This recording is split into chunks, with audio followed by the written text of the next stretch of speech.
ये जो एसिड होते हैं HCl, H2SO4, HNO3, CH3, COH, ये सभी एसिडिक कैरेक्टर शो करते हैं क्योंकि ये सभी के सभी वाटर में डिसॉल्व करने पर डिसोसिएट हो जाते हैं और हाइड्रोजन आयन को रिलीज करते हैं। लेकिन कुछ कंपाउंड ऐसे भी हैं जैसे कि ग्लूकोज C6H12O6, अल्कोहल C2H5OH, इनके अंदर भी हाइड्रोजन प्रेजेंट है पर ये एसिडिक कैरेक्टर शो क्यों नहीं करते। ठीक है ना भाई, जैसा भी आपको बताया गया कि सभी एसिड में एक चीज कॉमन है कि सभी में हाइड्रोजन प्रेजेंट होती है, और दूसरी बात ये बताई गई ये वाटर में डिसॉल्व करने पर डिसोसिएट होंगे, हाइड्रोजन आयन को रिलीज करेंगे, और यही रीजन होता है इनके एसिडिक बिहेवियर को शो करने का। लेकिन यहाँ पे क्वेश्चन ये अराइज होता है कि कुछ ऐसे भी कंपाउंड है जैसे कि ग्लूकोज और अल्कोहल जो आपको यहाँ पे नजर आ रहे होंगे, इनके अंदर भी हाइड्रोजन प्रेजेंट है, फिर ये एसिड की तरह बिहेव क्यों नहीं करते, तो उसका क्या रीजन होगा। तो उसी को यहाँ पर एक्सप्लेन किया जा रहा है कि इन कंपाउंड के जो सॉल्यूशंस होते हैं, चाहे वो ग्लूकोज का सॉल्यूशन हो चाहे अल्कोहल का सॉल्यूशन हो, जब इनको हम डिसॉल्व करते हैं वाटर के अंदर तो ये अपने एसिडिक कैरेक्टर को शो नहीं करते, ये एसिड की तरह बिहेव नहीं करते हैं, क्योंकि इन कंपाउंड से जो हाइड्रोजन का जो एटम है वो सेपरेट नहीं होता है। एसिड का जो हाइड्रोजन एटम है वो तो सेपरेट हो जाता है, लेकिन ग्लूकोज में से और अल्कोहल में से जो हाइड्रोजन का एटम होता है वो सेपरेट नहीं हो पाता है। ठीक है, सेपरेट होकर हाइड्रोजन आयन को रिलीज वो नहीं करता है, जिसकी वजह से वो एसिडिक कैरेक्टर को शो नहीं करता है। तो कभी भी अगर आपसे क्वेश्चन पूछा जाए कि भाई HCl, H2SO4, HNO3, ये जितने भी एसिड हैं वो एसिड की तरह बिहेव करते हैं, लेकिन जो कंपाउंड है आपका ग्लूकोज C6H12O6 या आपका अल्कोहल C2H5OH, इनके अंदर भी हाइड्रोजन प्रेजेंट है पर वो एसिड की तरह बिहेव नहीं करते हैं, तो आप रीजन ये दे सकते हैं एसिड की तरह बिहेवियर इसलिए करते हैं क्योंकि वाटर में डिसॉल्व करने पर वो डिसोसिएट हो जाते हैं और हाइड्रोजन आयन को रिलीज करते हैं। लेकिन ये जो कंपाउंड होते हैं ग्लूकोज और अल्कोहल, भले ही उनमें हाइड्रोजन प्रेजेंट हो लेकिन वाटर में डिसॉल्व करने पर ये डिसोसिएट नहीं होते हैं, ये स्प्लिट नहीं होते हैं और हाइड्रोजन आयन को रिलीज नहीं करते हैं, तो इसी वजह से वो एसिडिक कैरेक्टर को शो नहीं करते हैं। ठीक है, आगे देखिएगा। आगे बता रहे हैं इसमें to show that all the compounds containing hydrogen are not acid. तो एक एक्टिविटी यहाँ पे शो करके दिखा रहा है कि भाई अगर किसी कंपाउंड में हाइड्रोजन प्रेजेंट है तो वो जरूरी नहीं है कि वो एसिड होगा, तो उसको एक्टिविटी के जरिए प्रूव करके दिखाया गया है, जैसे भी हम आपको यहाँ पे बता रहे थे। तो आप देख सकते हैं इसमें दो एक एपरेटस यहाँ पे लिए हुए हैं। पहले एपरेटस के अंदर तो डाइल्यूट हाइड्रोक्लोरिक एसिड को यूज किया गया है, ठीक है, उसमें इलेक्ट्रिक सर्किट बनाया गया है और एक बल्ब लगाया गया है, और इसमें जब देखते हैं कि जब हम इसके स्विच को क्लोज करते हैं तो होता क्या कि वहाँ पे जो बल्ब है वो ग्लो कर जाता है। वो इसलिए ग्लो कर जाता है क्योंकि वहाँ पे जो इलेक्ट्रिसिटी है वो डाइल्यूट हाइड्रोक्लोरिक एसिड से पास होकर जा रही है। अब क्योंकि ये एसिड है और एसिड जो है इलेक्ट्रिसिटी को कंडक्ट करते हैं, डेट्स में वहाँ पे जो है बल्ब ग्लो कर जाता है। लेकिन दूसरी तरफ हमने सॉल्यूशन में ग्लूकोज को लिया हुआ है, और ग्लूकोज आपको जैसे हमने बताया कि एसिड की तरह बिहेव नहीं करता, इसलिए ग्लूकोज का सॉल्यूशन इलेक्ट्रिसिटी को कंडक्ट नहीं करेगा, और डेट्स में आप देख सकते हैं इस वाली कंडीशन में बल्ब जो ग्लो नहीं कर रहा है। तो ये एक्टिविटी ये प्रूव करने के लिए काफ़ी है कि भाई HCl क्यों एसिड की तरह बिहेव करेगा और ग्लूकोज क्यों एसिड की तरह बिहेव नहीं करेगा। इसके बाद देखिएगा आगे यहाँ पर एक क्वेश्चन भी पूछा गया, शायद आप में से कुछ ने मुझसे स्टार्टिंग वाले दिन ही पूछा था कि भाई जिनको स्क्रीन विजिबल नहीं हो रही है तो प्लीज एक बार जो है आपने लीव करके दोबारा से वहां पर वो एंटर कर लीजिएगा। ठीक है, तो यहाँ पे देखिएगा इसमें आगे बता रहे हैं इस नेक्स्ट वाले लास्ट वाले पैराग्राफ में, जैसे कि आप देख सकते हैं the aqueous solution of an acid conduct electricity due to the presence of charge particle called ions in it. भाई कोई अगर आपसे पूछने लग जाए कि जो एसिड के सॉल्यूशंस होते हैं वो इलेक्ट्रिसिटी को कंडक्ट करते हैं तो उसके पीछे क्या रीजन है। हालांकि हमने कल भी इसको डिस्कस किया था, हमने कल एसिड की प्रॉपर्टीज को हमने आपको बताया था और आपको बताया था कि जो एसिड सॉल्यूशंस होते हैं वो इलेक्ट्रिसिटी को कंडक्ट क्यों करते हैं, और उसका रीजन ये दिया गया था कि जब भी हम किसी एसिड को वाटर में डिसॉल्व करते हैं तो वो एसिड वहां पे स्प्लिट हो जाता है, टूट जाता है। अब स्प्लिट होने का मतलब वो आपके पॉजिटिव आयन और नेगेटिव आयन पे वो स्प्लिट हो जाता है, और ये पॉजिटिव आयन और नेगेटिव आयन डेट में से चार्ज पार्टिकल्स होते हैं, क्योंकि अपोजिटली चार्ज है, एक पॉजिटिव है एक नेगेटिव है, डेट में से चार्ज पार्टिकल्स हैं। और जब भी किसी सॉल्यूशन के अंदर चार्ज पार्टिकल प्रेजेंट होते हैं तो समझ लीजिएगा वो सॉल्यूशन इलेक्ट्रिसिटी को कंडक्ट करेगा।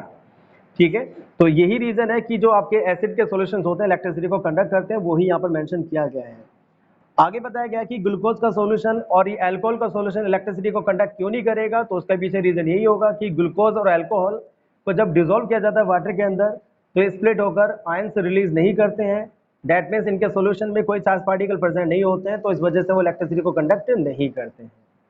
ठीक है, तो अगर आपसे कोई पूछे कि एसिड सॉल्यूशन इलेक्ट्रिसिटी को कंडक्ट करते हैं क्या रीजन है, तो आप बोलेंगे कि एसिड को जब वाटर में डिसॉल्व किया जाता है तो वो स्प्लिट हो जाते हैं, और उसमें हाइड्रोजन मतलब पॉजिटिव और नेगेटिव आयन वो स्प्लिट हो जाते हैं, और इनके स्प्लिट होने की वजह से जो है वहाँ पर चार्ज पार्टिकल प्रेजेंट हो जाते हैं और चार्ज पार्टिकल्स की प्रेजेंस की वजह से वो सॉल्यूशन इलेक्ट्रिसिटी को कंडक्ट कर पाते हैं। लेकिन जो आपके ग्लूकोज का सॉल्यूशन हो गया या अल्कोहल के सॉल्यूशंस हो गए वो इलेक्ट्रिसिटी को कंडक्ट नहीं कर पाते हैं। उसके पीछे रीजन ये होगा कि इनके सॉल्यूशंस में कोई चार्ज पार्टिकल प्रेजेंट नहीं होता है। क्यों नहीं होता? क्योंकि ग्लूकोज और अल्कोहल को जब वाटर में डिसॉल्व किया जाएगा तो वो स्प्लिट नहीं होते हैं। वो स्प्लिट होने पर हाइड्रोजन मतलब पॉजिटिव आयन और नेगेटिव आयन में स्प्लिट नहीं होते हैं, तो डेट्स वाई उनके सॉल्यूशन में चार्ज पार्टिकल नहीं होंगे और वो इलेक्ट्रिसिटी को कंडक्ट नहीं कर पाएंगे। ठीक है, इसके बाद देखिएगा अगले टॉपिक पर आते हैं।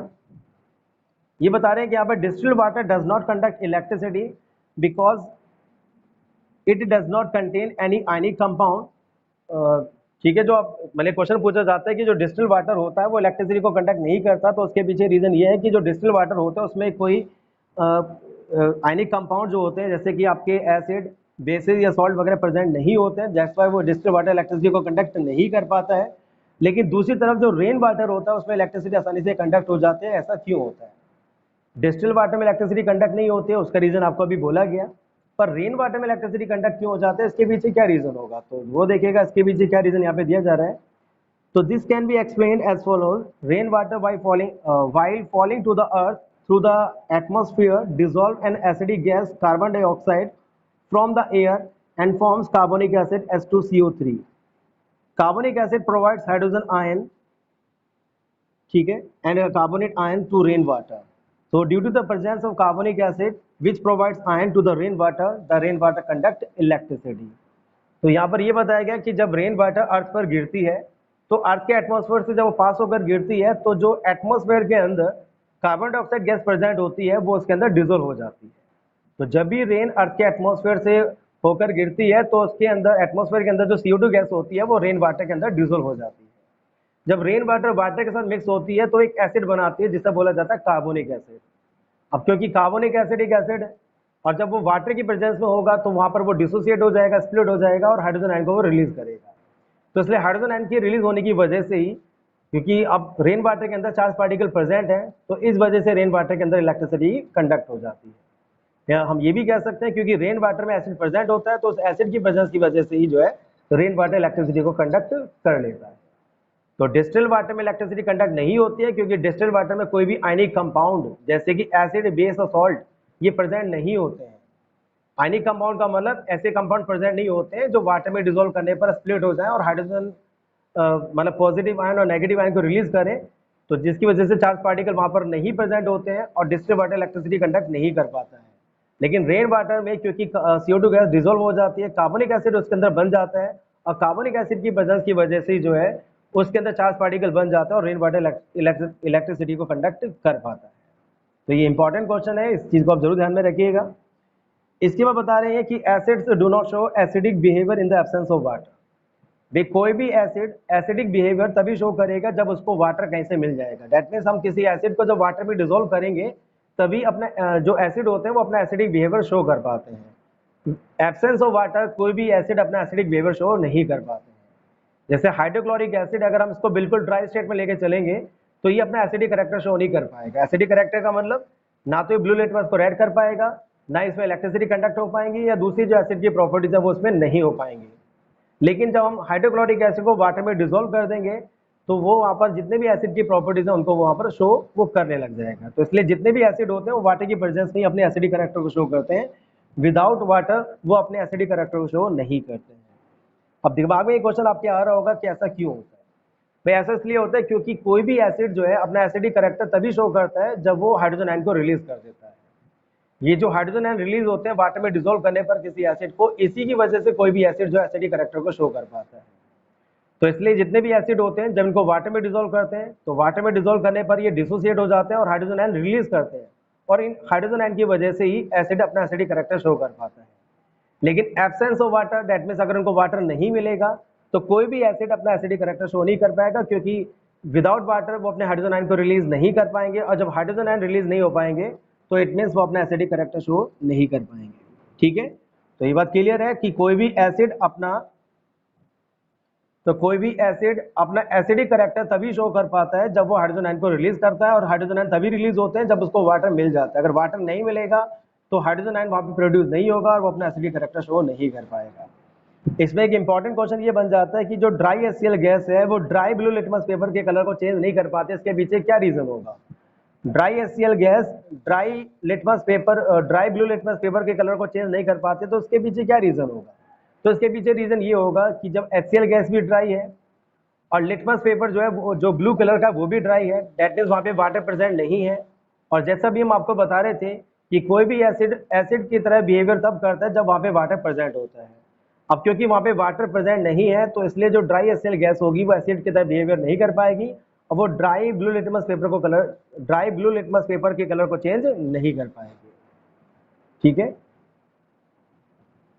इसके बाद देखिएगा आगे इसमें टॉपिक डिस्कस किया गया स्ट्रॉन्ग एसिड्स और वीक एसिड। तो ये क्या होते हैं इनको सुनेगा। अभी थोड़ी देर पहले हम डिस्कस कर रहे थे कि जो एसिड्स होते हैं जब वाटर में डिसॉल्व करते हैं तो कुछ एसिड तो ऐसे होते हैं कि वो पूरी तरीके से वहाँ पर डिसोसिएट हो जाते हैं और ज़्यादा से ज़्यादा हाइड्रोजन आयन को रिलीज करते हैं। लेकिन कुछ एसिड्स ऐसे भी होते हैं जो कंप्लीटली डिसोसिएट नहीं होते हैं, पार्शियली डिसोसिएट होते हैं और लेस अमाउंट में हाइड्रोजन आयन को रिलीज करते हैं। तो इसी के बेसिस पर हम एसिड्स को 2 कैटेगरीज में डिवाइड कर सकते हैं, स्ट्रॉन्ग एसिड्स और वीक एसिड। तो क्या होते हैं स्ट्रॉन्ग एसिड और वीक एसिड, तो वो सुनेगा। तो इसमें बताया गया an acid which is completely ionised in water and thus produces a large amount of hydrogen ions is called a strong acid. अगर कोई भी एसिड वाटर में डिसॉल्व करने पर कंप्लीटली आयोनाइज्ड हो जाता है, आयोनाइज कहें या डिसोसिएट कहें वो एक ही बात होती है। जब भी कोई एसिड वाटर में कंप्लीटली आयोनाइज हो जाता है और आयोनाइज होने की वजह से वो लार्ज अमाउंट में हाइड्रोजन आयन रिलीज करता है तो ऐसे एसिड को स्ट्रॉन्ग एसिड बोला जाता है। कोई भी एसिड जो वाटर में कंप्लीटली डिसोसिएट हो जाता है, कंप्लीटली आयोनाइज हो जाता है और लार्ज अमाउंट में हाइड्रोजन आयन रिलीज करता है तो ऐसे एसिड को स्ट्रॉन्ग एसिड बोला जाता है। और इसमें हम एग्जांपल दे सकते हैं 3 एसिड का, एक तो HCl, एक H2SO4 और एक HNO3। ये 3 आपके मिनरल एसिड्स हैं जो कि तीनों स्ट्रॉन्ग एसिड्स में हम इनको काउंट करते हैं। ठीक है, दूसरी तरफ देखिएगा, आप देख सकते हैं यहाँ पर HCl को दिखा रखा है इक्वेशन में। HCl को जब वहाँ पर मतलब डिसोल्व किया जाएगा वाटर में तो हाइड्रोजन आयन और क्लोराइड आयन वहाँ पे बनेंगे। पर ये जो सिंगल एरो का साइन वहाँ पे दिखाया जा रहा है, तो सिंगल एरो का मतलब होता है कि यहाँ पर HCl जो है कंप्लीटली डिसोसिएट हो रहा है। ये जो सिंगल एरो है वो यहाँ पर रिप्रेजेंट कर रहा है कि यहाँ पर HCl का जो है कंप्लीटली आयोनाइजेशन हो रहा है, कंप्लीटली डिसोसिएशन हो रहा है और वो ज़्यादा से ज़्यादा हाइड्रोजन आयन को रिलीज कर रहा है। अब वीक एसिड में आप यहाँ देखिएगा, वीक एसिड में क्या बताया गया है, an acid which is partially ionized in water and thus produces a small amount of hydrogen ions is called a weak acid। तो एक एसिड जो वाटर में पार्शियली आयोनाइज होता है और जिसकी वजह से वो लेस अमाउंट में हाइड्रोजन आयन को रिलीज करता है तो इस तरीके के एसिड को वीक एसिड बोला जाता है। ठीक है, कोई भी एसिड जो वाटर में पार्शियली आयोनाइज हो और जिसकी वजह से लेस अमाउंट में हाइड्रोजन आयन वो रिलीज करे तो इस तरीके के एसिड को बोला जाएगा वीक एसिड। इसमें हम एग्जाम्पल में ले सकते हैं एसिडिक एसिड। ठीक है, एसिडिक एसिड भी आपका एक वीक एसिड में आता है।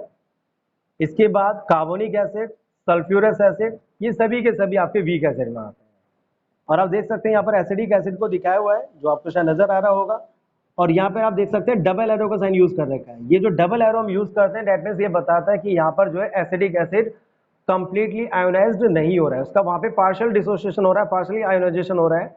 इट मीन्स उसका थोड़ा सा पोर्शन ही वहाँ पे स्प्लिट हो रहा है जिसकी वजह से हाइड्रोजन आयन वापस स्मॉल अमाउंट में हमें मिल पा रहे हैं। तो इट मीन्स एसिडिक एसिड जो होगा वो आपका एक वीक एसिड होगा। ठीक है, तो इसलिए स्ट्रॉन्ग एसिड की जब भी बात करेंगे तो 3 एसिड आपको हमेशा ध्यान रखने हैं, hydrochloric acid HCl, sulphuric acid H2SO4, nitric acid HNO3। Weak acid की हम बात करेंगे तो उसमें एसिडिक एसिड जो कि CH3COH होता है, कार्बोनिक एसिड H2CO3 होता है, सल्फ्यूरस एसिड H2SO3 होता है। तो ये आपके वीक एसिड्स होंगे, और भी हो सकते हैं लेकिन जो इंपॉर्टेंट कॉमन है तो उनकी हम यहाँ पे बात कर रहे हैं। इसके बाद देखिएगा इसमें एसिड का लास्ट टॉपिक आता है मिनरल एसिड के यूजेस क्या क्या है। तो फर्स्ट यूज आपको यहाँ पे दिखाई दे रहा होगा, sulphuric acid is used in the manufacture of fertilisers like the ammonium sulphate, paints, dyes, chemicals, plastics, synthetic fibres, detergents, explosives and the car battery. जो सल्फ्यूरिक एसिड है इसका यूज किया जाता है फर्टिलाइजर्स को बनाने में, फर्टिलाइजर दैट मीन्स उर्वरक वगैरह जो होते हैं उनको बनाने में इसका यूज किया जाता है। जैसे कि अमोनियम सल्फेट एक ये आपका फर्टिलाइजर है, इसको बनाने के लिए सल्फ्यूरिक एसिड का यूज होता है। पेंट्स को बनाने के लिए सल्फ्यूरिक एसिड का यूज किया जाता है। डाइज बनाने में, केमिकल्स बनाने में, प्लास्टिक बनाने में, सिंथेटिक फाइबर्स बनाने में, डिटर्जेंट्स बनाने में, एक्सप्लोजिव्स विस्फोटक पदार्थ जो होते हैं उसको बनाने में, और कार बैटरीज को बनाने में सल्फ्यूरिक एसिड का यूज किया जाता है। अगर हम बात करें ना इन तीनों एसिड में सबसे ज्यादा जो एसिड यूज किया जाता है वो सल्फ्यूरिक एसिड है। सल्फ्यूरिक एसिड को हम किंग ऑफ केमिकल्स के नाम से भी जानते हैं, क्योंकि ये सबसे ज्यादा, मतलब हम कह सकते हैं कि ये ऐसा केमिकल है जो सबसे ज्यादा यूज किया जाता है, तो डेट्स वाई यहाँ पे सल्फ्यूरिक एसिड को हम किंग ऑफ केमिकल्स भी कह देते हैं। इसके बाद नाइट्रिक एसिड की हम बात करें तो नाइट्रिक एसिड का यूज किया जाता है फर्टिलाइजर्स को बनाने में, जैसे कि अमोनियम नाइट्रेट एक फर्टिलाइजर है, इसको बनाने के लिए नाइट्रिक एसिड का यूज किया जाता है। एक्सप्लोजिव होता है TNT जिसका नाम है ट्राई नाइट्रोटोलुइन, तो उसको बनाने के लिए भी नाइट्रिक एसिड का यूज किया जाता है। साथ ही साथ डाइज और प्लास्टिक्स को बनाने के लिए भी नाइट्रिक एसिड का यूज किया जाता है। इसके बाद तीसरा एसिड है हाइड्रोक्लोरिक एसिड, इसका यूज किया जाता है एक तो जितने भी आपके स्टील के ऑब्जेक्ट होते हैं, तो स्टील के ऑब्जेक्ट के ऊपर से जो ऑक्साइड की लेयर होती है उसको रिमूव करने के लिए हम हाइड्रोक्लोरिक एसिड को यूज करते हैं। आपको बता दें जो स्टील के ऑब्जेक्ट होते हैं उनको रस्टिंग से बचाने के लिए उनके ऊपर जो हम जिंक मेटल की लेयर को डिपॉजिट कर देते हैं। जितने भी स्टील के आयरन के ऑब्जेक्ट होते हैं इनको रस्टिंग से बचाने के लिए उनके ऊपर जिंक मेटल की हम कोटिंग कर देते हैं। और ये जो जिंक मेटल की कोटिंग जब करते हैं किसी भी स्टील या आयरन के ऑब्जेक्ट के ऊपर तो उसको बोला जाता है गैल्वेनाइजेशन। तो इसलिए वही बता रहे हैं कि हम इससे पहले कि हम किसी स्टील के ऑब्जेक्ट पर या आयरन के ऑब्जेक्ट पर गैल्वेनाइजेशन करें, इट मीन जिंक मेटल की कोटिंग करें, तो उसको पहले क्लीन करने के लिए स्टील मेटल के सरफेस को या आयरन मेटल के सरफेस को क्लीन करने के लिए हाइड्रोक्लोरिक एसिड को यूज किया जाता है, जिससे कि ऑक्साइड फिल्म उसके ऊपर से, ऑक्साइड लेयर उसके ऊपर से हटा दी जाए। साथ ही साथ जो बॉयलर्स होते हैं उनके बॉयलर्स के अंदर जो स्केल डिपॉजिट हो जाता है इसको रिमूव करने के लिए भी हम हाइड्रोक्लोरिक एसिड को यूज करते हैं। और साथ ही साथ इसका यूज टेक्सटाइल में, फूड इंडस्ट्री में और आपके लेदर इंडस्ट्री में भी हाइड्रोक्लोरिक एसिड को यूज किया जाता है। तो ये कुछ इंपॉर्टेंट यूजेस थे तीनों मिनरल एसिड के, वो यहाँ पर आपको बताए गए। थोड़ा सा बेस का और हम इंट्रोडक्शन ले लेते हैं और आज की क्लास में हम बेस तक ही यहाँ पर डिस्कस करेंगे, तो सुन लीजिएगा बेसिस के बारे में। तो बेसिस जैसे हम ऑलरेडी पढ़ चुके हैं, बेसिस जो है वो केमिकली अपोजिट होते हैं एसिड्स के, ठीक है जी। बिल्कुल मैं अभी पॉइंट सारे रिपीट करूंगा, पहले मैं इस बेसिस वाले टॉपिक को और पूरा कर देता हूँ, फिर सारे पॉइंट रिपीट करेंगे। तो ये बता रहे the solutions of substances like the caustic soda, lime, washing soda are the bitter in taste. तो ये जितने भी सब्सटेंसेस हैं, चाहे वो कास्टिक सोडा की हम बात करें, हम लाइम की बात करें या वॉशिंग सोडा की बात करें, इनके सॉल्यूशंस होते हैं टेस्ट में काफी बिटर होते हैं। बिटर मीन्स कड़वे होते हैं और ये टच करने में काफी सॉफ्टी होते हैं। दैट मीन्स अगर हम इनको टच करते हैं तो काफी स्लिपरी होते हैं, स्मूथ होते हैं। तो ऐसे सब्सटेंसेस को ही बेसिस बोला जाता है। इनको हम ऐसे डिफाइन कर सकते हैं, bases are those chemical substances which have a bitter taste and changes the colour of red litmus to blue. तो बेसिस ऐसे केमिकल सब्सटेंसेस होते हैं जो टेस्ट में बिटर होते हैं और ये रेड लिटमस के कलर को ब्लू कर देते हैं, ठीक है। एसिड का टेस्ट और होता था, तो बेसिस का टेस्ट बिटर होता है। एसिड जो होते हैं वो रेड, ब्लू लिटमस के कलर को रेड कर देते थे, तो जो बेसिस होते हैं वो रेड लिटमस के कलर को ब्लू कर देते हैं। ये बात आप ध्यान रखिएगा। तो जैसे हम बता रहे थे कि जो बेसिस होते हैं वो एसिड्स के केमिकली अपोजिट होते हैं, तो इसलिए जब भी कोई एसिड और बेस की रिएक्शन होती है तो ये दोनों एक दूसरे के इफेक्ट को नलीफाई कर देते हैं और न्यूट्रलाइज कर देते हैं। तो इसलिए हम ये भी कह सकते हैं कि एक बेस एक ऐसा केमिकल सब्सटेंस होता है जो एसिड को न्यूट्रलाइज करने का काम करता है। कौन कौन से ऐसे कंपाउंड है जिनको हम बेसिस में हम इंक्लूड कर सकते हैं, तो आपको बता दें जितने भी मेटल ऑक्साइड्स हैं, जितने भी मेटल हाइड्रोक्साइड हैं, ये सभी आपके बेसिस में काउंट किए जाते हैं। जैसे sodium oxide, calcium oxide, copper oxide, ये बेसिस होंगे। Sodium hydroxide, potassium hydroxide, magnesium hydroxide, calcium hydroxide, ये भी सभी बेसिस होंगे।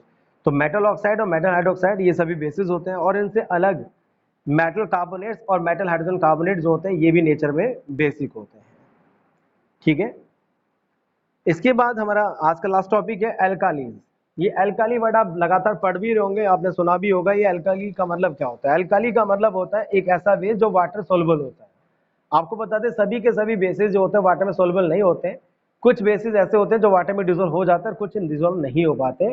तो इसलिए वाटर सोल्युबल बेसिस को, ऐसे बेस जो वाटर में आसानी से डिजोल्व हो जाते हैं, सोल्युबल हो जाते हैं, तो उन्हीं को एल्काली बोला जाता है।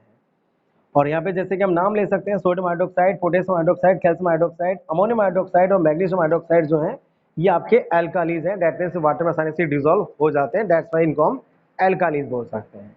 तो एल्काली भी ये वर्ड जो है बेस के लिए यूज किया जाता है, पर ये ऐसे बेस होते हैं जो आपके वाटर में आसानी से डिजोल्व हो जाते हैं, ठीक है।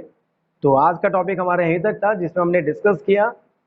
एक तो सबसे पहले आपको बताया गया सभी एसिड्स में कॉमन क्या होता है, और आपको बताया गया कि सभी एसिड में कॉमन ये होता है कि जब भी एसिड को वाटर में डिसॉल्व करते हैं तो वो एसिड डिसोसिएट हो जाता है और हाइड्रोजन आयन को रिलीज करता है।